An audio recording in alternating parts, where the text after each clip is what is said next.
हे एक पारंपरिक महाराष्ट्रीयन रेसिपी आहे झुणका. एकदम झणझणीत असं हा झुणका बनवला जातो. जर तुम्ही मुलांसाठी बनवत असाल तर इथे तिखट थोडंसं कमी वापरा. चला तर मग आपण रेसिपीला सुरुवात करूया. एका कढईमध्ये आपण 2 मोठे चम्मच तेल घेतलेलं आहे. आपण तेल तापलं की इथे मोहरी टाकूया. मोहरी तडतडल्यावरच आपल्याला इथे जिरं टाकायचं आहे. खूपच असं सोपी ही आणि पटकन होणारी भाजी आहे. घरात जर काही भाज्या नसतील तेव्हा तुम्ही हे बनवून खा. अशा प्रकारे आपण इथे जिरा टाकलेला आहे आणि खूप सारं लसूण बारीक चॉप करून आपण इथे टाकलेला आहे आणि कांदा बारीक चिरलेला. इथे मी थोडंसं जास्त कांदा टाकलेला आहे. कांदा झुणक्यामध्ये खूप छान लागतं. नक्की अशा पद्धतीने तुम्ही हे झुणका करून बघा. इथे मी थोडी हळद टाकली आहे आणि इथे आपण आता टाकणार आहोत तिखट. जर तुम्ही मुलांसाठी बनवत असाल तर इथे तिखट टाकण्यावर थोडंसं हात कंट्रोल करा. हे मी आपल्या मोठ्यांसाठी बनवत आहे म्हणून इथे मी 2 चम्मच तिखट वापरत आहे. घरी सगळ्यांना झणझणीत अशी झुणका आवडतं. आता इथे मी वाटीने मेजरमेंट करत आहे. 1.5 वाटी मी इथे बेसन घेतलेलं आहे. हे आपण ह्या फोडणीमध्ये छानपैकी परतून घेऊया. बेसनचं जे कच्चं वास असतं ते जाईपर्यंत आपल्याला हे परतून घ्यायचं आहे. 1-2 ते 3 मिनटामध्ये आपले हे बेसन परतून होतं.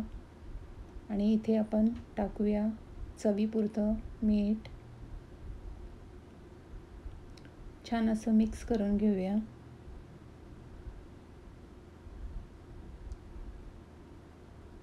आणि आपण आता ह्यात टाकणार आहोत पाणी. 1.5 वाटी इथे आपलं बेसन आहे तर 1 वाटी पूर्ण लागेल आणि वरून थोडं पाव वाटी असं आपल्याला हे पाणी घेतलेलं आहे. हे मी गरम करून पाणी घेतलेलं आहे. मंडळी, जर तुम्ही इथपर्यंत माझा व्हिडिओ पाहिला असेल, तुम्हाला जर आवडला असेल माझा व्हिडिओ तर प्लीज सबस्क्राईब करा, लाईक करा, कमेंट्स करा. जर नाही आवडलं तर डिसलाईकही करू शकता. बघा, हे असं आपण मस्त असं मिक्स करून घेत आहोत.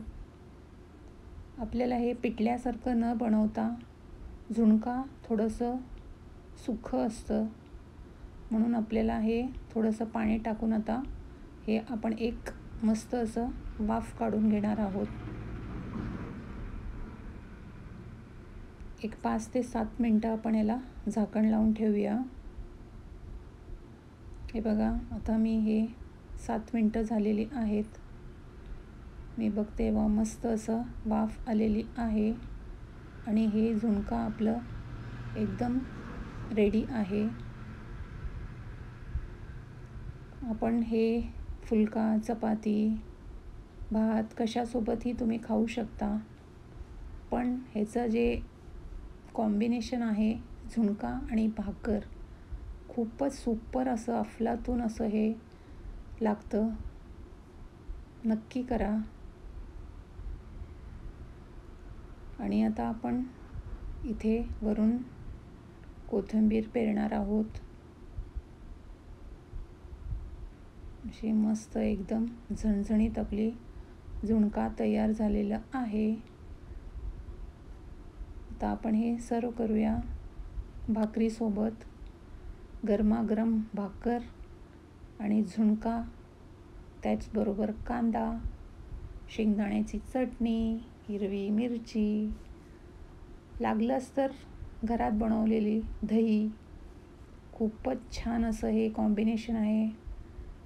मंडळी, एकदा नक्की करून बघा आणि कसं वाटलं ते कमेंट्समध्ये कळवा. असेच नेहमी छान छान पदार्थ बघण्यासाठी माझ्या चॅनलला जर नवीन असाल तर प्लीज सबस्क्राईब करा. असेच छान छान खात राहा, नेहमी हसत राहा, आनंदी राहा. थँक्यू. तुम्हा सर्वांचा माझ्या चॅनलवरती मनापासून वेलकम आहे. धन्यवाद. Bye bye. Take care.